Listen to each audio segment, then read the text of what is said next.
नमस्कार। आज हम चर्चा करने जा रहे हैं तुला राशि पर। तुला राशि जिसके लिए एक गोल्डन पीरियड आ रहा है 90 दिन का, 17 जून से लेकर और 17 सितंबर तक। तुला राशि की बल्ले बल्ले, और तुला राशि वालों का होगा लाभ ही लाभ। तो ये कैसे होगा? प्रत्येक राशि को कभी ना कभी एक अच्छा समय मिलता है, और तुला राशि के लिए इस वर्ष 17 जून से लेकर और 17 सितंबर तक का जो समय है उसे हम गोल्डन पीरियड कह सकते हैं। तो आइए इसी पे चर्चा करते हैं। तुला राशि जो 7 नंबर की राशि है और उसके स्वामी सूर्य अभी आज 9 जून है तो वो वृष राशि में चल रहे हैं बुध के साथ। हालांकि बुधादित्य योग बना हुआ है लेकिन अष्टम भाव में है। लाभ स्थान का स्वामी और नवम भाव का स्वामी अष्टम भाव में है, जिसके कारण तुला राशि वालों के कई काम बनते बनते रुक रहे हैं, क्योंकि उनके लगन में केतु भी विराजमान है। 16 जून को सूर्य देव वृष राशि से निकलकर और मिथुन राशि में प्रवेश कर जाएंगे। मिथुन में प्रवेश करने के दौरान वह एकादशेश होकर नवम भाव में आ जाएंगे 16 जून को, और 17 जून को शनिदेव वक्री हो जाएंगे। कोई भी ग्रह जब वक्री होता है तो उसकी जो अपनी पावर है, अपना बल है, वो कई गुना बढ़ जाता है, क्योंकि वह ग्रह अपने पिछले भाव से भी रिजल्ट देने लगता है, अपने पिछले भाव को भी एक्टिवेट कर देता है। अब शनि की 3 दृष्टियां हैं, तीसरी दृष्टि, 7वीं दृष्टि और 10वीं दृष्टि। तीसरी दृष्टि से आपके 7वें घर को देखता है, जीवन साथी को। 7वीं दृष्टि से आपके धन भाव को देखता है, और 10वीं दृष्टि से आपके धन भाव को। यह लाभ भाव है, यानी जिससे आपको धन का लाभ होता है, और यह धन भाव है जहां आप धन को इकट्ठा करते हैं। तो सबसे पहले हम चर्चा कर लेते हैं शनि की।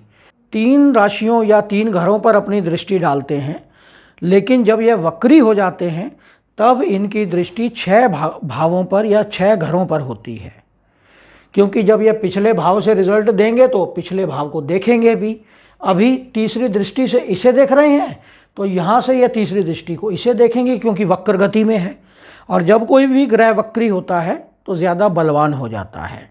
जैसे कोई व्यक्ति अगर उल्टा चल रहा हो, या हम कार को रिवर्स चला रहे होते हैं तो बहुत ध्यानपूर्वक चलाते हैं, तो इसी तरह शनिदेव बहुत ध्यानपूर्वक चलते हैं। जिसको जो प्रसाद, जो रिजल्ट देना होता है, निश्चित रूप से देकर चलते हैं, छोड़ते नहीं हैं।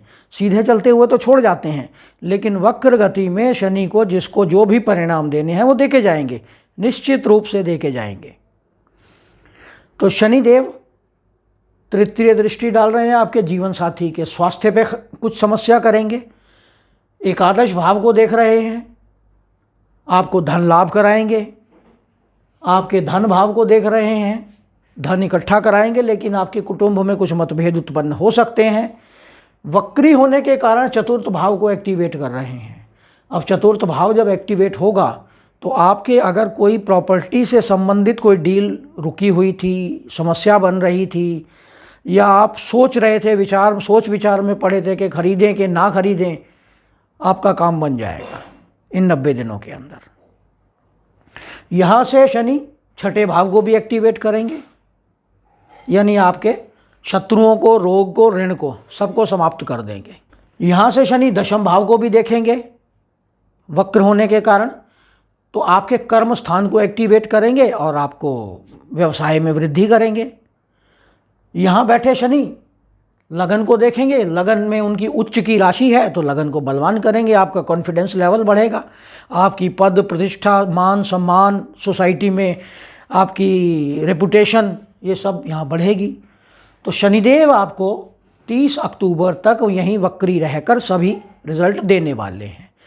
अगर आपका विवाह नहीं हुआ है तो विवाह हो जाएगा।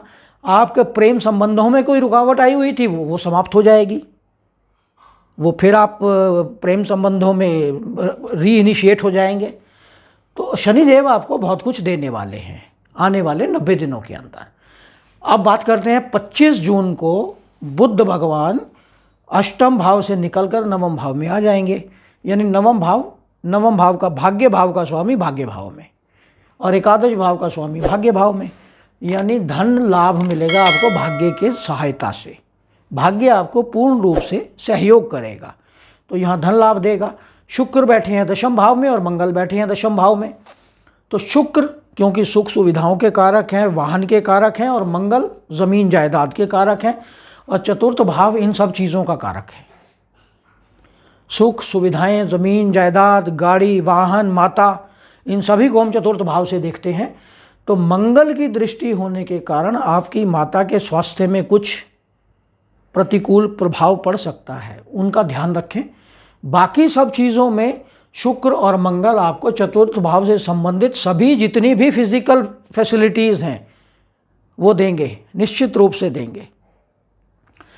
गुरुदेव भी यहाँ 1 वर्ष रहेंगे लगभग, तो यहाँ बैठकर आपके लगन को बलवान कर रहे हैं, एकादश भाव को बलवान कर रहे हैं अपनी पंचम दृष्टि से, यानी लाभ मिलेगा, धन लाभ होगा, पद प्रतिष्ठा मिलेगी, कम्युनिकेशन लेवल बढ़ेगा आपका, आप अपने कम्युनिकेशन या अपने नेटवर्किंग के ज़रिए धन लाभ कमा पाएंगे।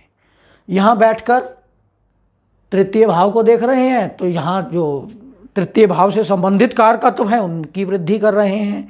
तृतीय भाव से हमारी इच्छाएं होती हैं, हमारा इंक्लिनेशन होता है और हमारी इच्छाओं की पूर्ति होती है। एकादश भाव से तो गुरुदेव इच्छाएं जागृत भी कर रहे हैं और पूरी भी कर रहे हैं। उसको पूरा करने में शनिदेव का रोल भी बहुत बड़ा है।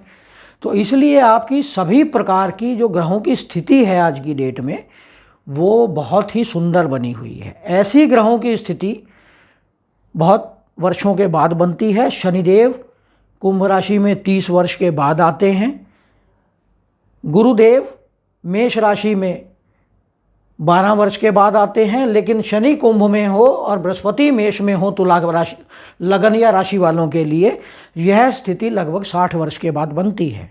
तो यह स्थिति 60 वर्षों के बाद ऐसी बन रही है जिसमें शनि कुंभ में है, गुरुदेव मेष में है, और बाकी यह तो हर वर्ष इस स्थिति में आते ही हैं। तो इस दौरान तुला राशि वालों के लिए गोल्डन पीरियड बना हुआ है। आगे हम बात करते हैं। 17 जुलाई को सूर्य और बुध दोनों आपके दशम भाव में होंगे, यानी 11वें भाव का स्वामी और 9वें भाव का स्वामी। ये एक महाराज योग बनाए हुए हैं, धन योग बनाए हुए हैं। ये आपका कर्म स्थान है, व्यवसाय का स्थान है, आपका प्रतिष्ठा है, आपका सिंहासन है, आपको जो पद प्राप्ति होती है वो है। तो इन सब में सूर्य, अगर कोई सरकारी जॉब के अंदर है तो उसे प्रमोशन मिल सकती है, कोई प्राइवेट व्यवसाय के अंदर है तो उसे वृद्धि मिल सकती है, और साथ ही शुक्रदेव जो लगन के स्वामी हैं वो वृद्धि स्थान में यानी धन लाभ में पहुंच गए हैं। यानी आप धन कमाने के लिए उत्सुक हैं, पूरे धन लाभ मिलेगा। शनिदेव वहाँ से देख रहे हैं लग्नेश को, लग्नेश देख रहे हैं पंचमेश को। शनिदेव तुला लगन वालों के लिए राजयोग कारक ग्रह हैं, और लग्नेश और पंचमेश और चतुर्थेश का आपस में संबंध महाराज योग बना देता है। यह लक्ष्मी नारायण योग भी है क्योंकि केंद्र और त्रिकोण की जो कॉम्बिनेशन बना हुआ है। ऐसी स्थिति में हर प्रकार का धन लाभ मिलता है, चारों तरफ से खुशियों के समाचार मिलते हैं। अगर आपके बच्चों के विवाह में समस्या आ रही है तो वो भी पूरी हो सकती है, आपके विवाह में समस्या आ रही है तो वो भी पूरी हो सकती है, आपकी शिक्षा में बाधा आ रही थी तो वो भी पूर्ण हो सकती है। तो यह स्थिति बहुत ही उत्तम स्थिति बनी हुई है। अब हम बात करते हैं 18 अगस्त की। तो 18 अगस्त की स्थिति तो और भी बेहतरीन है, क्योंकि लग्नेश, नवमेश और एकादशेश सभी ग्रह 11वें भाव में इकट्ठे हो गए हैं, यानी फिर महाराज योग एक निर्मित हो गया है। और साथ में योग कारक ग्रह शनि भी उसे देख रहे हैं और गुरु भी देख रहे हैं। इच्छाओं की जो जनरेशन है, जो आपकी इच्छाओं की आपके अंदर जो आशा जनरेट होती है उसकी पूर्ति करने के लिए शुक्र, सूर्य, बुध और गुरु की दृष्टि है, शनि की दृष्टि है, यानी यह भाव पूरी तरह से एक्टिवेटेड है 5 ग्रहों से। 5 ग्रह इस भाव को देख रहे हैं, 1, 2, 3, 4 और 5। छठा राहु भी है, राहु की पंचम दृष्टि से भी है इस भाव पर, यानी 11वां भाव आपका 6 ग्रहों से एक्टिवेटेड है।